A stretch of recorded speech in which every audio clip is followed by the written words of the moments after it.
aku Chandra Dewi, aku sebagai anggota.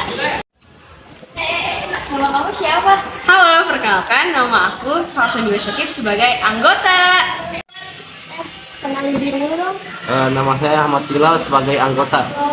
Perkenalkan diri dulu dong. Nama saya Sabit Mardani, saya sebagai anggota. Kenalin dirinya dong. Saya Saudara Mira Samaya sebagai anggota. Namanya siapa? Halo, nama aku Talita Fana Masari sebagai ketua. Jadi, kami dari kelompok 4 akan menjelaskan pengertian konsumsi dan pelaku-pelaku ekonomi. Nah, kalian masih penasaran kan soal pengertian dari konsumsi dan macam-macam pelaku ekonomi? Kalau penasaran, mending lihat video dari kita. Jadi, pengertian konsumsi adalah kegiatan menghabiskan nilai guna suatu barang atau jasa secara berangsur-angsur atau langsung habis. Orang yang melakukan kegiatan konsumsi disebut konsumen. Konsumen adalah pemakai barang atau jasa. Misalnya, kita membeli baju, ingin menutup rasa malu, dan ingin menilai kepuasan.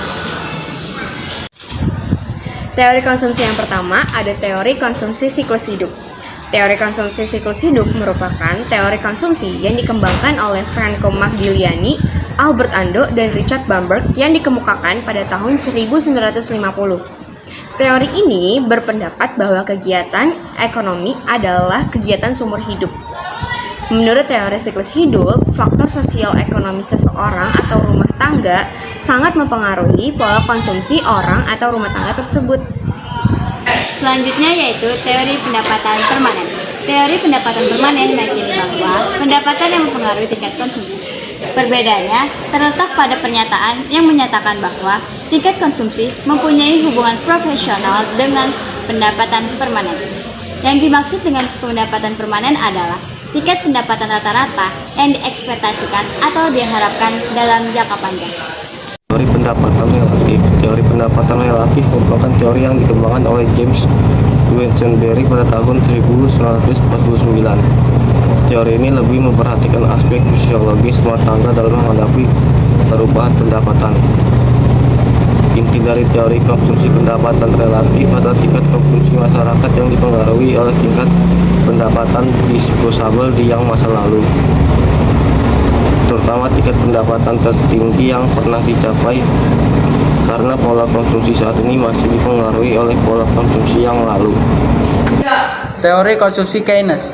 John Maynard Keynes lewat bukunya berjudul The General Theory of Employment, Interest and Money mengemukakan suatu teori konsumsi yang disebut teori pendapatan absolut tentang konsumsi, atau lebih dikenal dengan hipotesis pendapatan absolut. Teori konsumsi dari Keynes tersebut didasarkan atas dasar hukum psikologis yang mendasar tentang konsumsi, yang mengatakan apabila pendapatan mengalami kenaikan, maka konsumsi juga akan mengalami kenaikan. Tetapi dengan jumlah yang lebih kecil, kecenderungan mengonsumsi rata-rata akan semakin kecil. Apabila tingkat pendapatan naik, kecenderungan menabung rata-rata akan semakin besar apabila pendapatan naik. Oke. Tujuan konsumsi dalam ekonomi antara lain sebagai berikut. Yang pertama ada pemenuhan keinginan manusia, kedua aktivitas ekonomi, ketiga soal konsumsi mendorong produksi, keempat guna menganalisis perilaku individu, kelima perumusan perekonomian negara, keenam teori pendapatan dan ketenagaan kerja, ketujuh mengurangi nilai guna barang atau jasa secara bertahap, kedelapan menghabiskan nilai guna barang sekaligus, kesembilan memuaskan kebutuhan secara fisik, kesepuluh memuaskan kebutuhan rohani.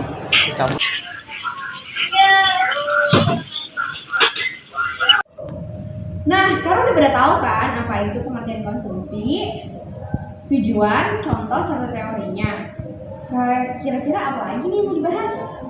Yang selanjutnya yaitu kita akan membahas tentang macam-macam pelaku ekonomi. Waduh, apa aja tuh? Penasaran gak sih? Kalau penasaran, langsung aja tonton videonya. Rumah tangga konsumsi. Rumah tangga konsumsi atau RTK adalah keluarga atau masyarakat yang melakukan berbagai kegiatan konsumsi, baik itu berupa barang atau jasa, dengan tujuan untuk memenuhi berbagai kebutuhan hidupnya yang memang tidak terbatas. Untuk memenuhi berbagai kebutuhan hidupnya sehari-hari, pelaku kegiatan ekonomi konsumen ini secara terus-menerus menggunakan barang dan jasa yang produsen hasilkan. Kegiatan seperti bekerja juga termasuk dalam bagian konsumsi, karena manusia bekerja dengan tujuan untuk mendapatkan upah yang biasa berupa uang. dan kemudian uang tersebut dapat ditukar dengan barang atau jasa yang mereka butuhkan. Peranan rumah tangga ekonomi adalah sebagai penyedia faktor produksi. Imbalan dari faktor produksi membeli dan menggunakan barang atau jasa, membayar pajak pada pemerintah. Yang kedua, interest atau bunga, yaitu balas jasa yang diterima oleh rumah tangga konsumsi dari perusahaan karena telah meminjamkan sejumlah dana atau uang untuk modal usaha perusahaan dalam melaksanakan produksinya. Yang ketiga, ada WEC atau gaji, yaitu balas jasa yang diterima oleh rumah tangga konsumsi karena telah memberikan tenaganya untuk bekerja pada perusahaan. Yang keempat, rent atau sewa, yaitu balas jasa yang diterima oleh rumah tangga konsumsi ketika telah menyewakan tanah yang dimilikinya kepada pihak lain, misalnya perusahaan. 2. Rumah tangga produksi. Rumah tangga produksi adalah perusahaan atau sektor yang menghasilkan atau membuat suatu barang dan jasa yang akan digunakan oleh konsumen. Peran rumah tangga produksi dalam kegiatan ekonomi yaitu membuat barang dan jasa untuk kebutuhan hidup manusia. Rumah tangga produksi adalah sektor yang menggunakan faktor-faktor produksi yakni sumber daya alam atau SDA dan tenaga kerja SDM. Jika dalam rumah tangga produksi tidak menggunakan faktor produksi, maka tidak ada pasaran. Peranan rumah tangga produksi adalah sebagai produsen, menggunakan faktor produksi, dan sebagai agen pembangunan. Yang ketiga yaitu rumah tangga pemerintah. Rumah tangga pemerintah merupakan salah satu pelaku ekonomi yang berperan penting dalam perekonomian negara. Sesuai dengan namanya, pelaku ekonomi dalam rumah tangga tersebut adalah pemerintah. Peran rumah tangga pemerintah adalah memproduksi barang atau jasa dalam rangka memenuhi kepentingan publik. Produksi barang atau jasa dilakukan oleh lembaga pemerintah, yakni BUMN. Rumah tangga yang terakhir adalah rumah tangga luar negeri atau RTLN. Rumah tangga luar negeri adalah individu atau lembaga yang melakukan kegiatan ekspor dan impor. Ekspor adalah kegiatan yang menyalurkan produksi dari dalam negeri menuju luar negeri. Sementara impor merupakan kegiatan membeli barang atau jasa dari luar negeri. Rumah tangga luar negeri berperan dalam hubungan kerjasama dengan negara asing, berupa perdagangan, ketenagakerjaan, dan permodalan.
Silent please. Mana itu Silent, itu please. gak banget, Cok. Ah, mata lu kotok emang. Silent please, please banget. 1, 2, 3. Guna menganalisis perilaku individu. Kelima, perumusan perekonomian negara. Keenam, teori pendapatan dan ketenagakerjaan. Ketujuh, Apa sih Ke tengah apa sih itu? Mau perang jadinya dong?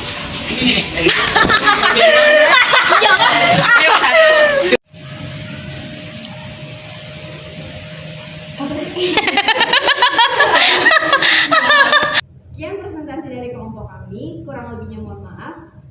Wassalamualaikum warahmatullahi wabarakatuh.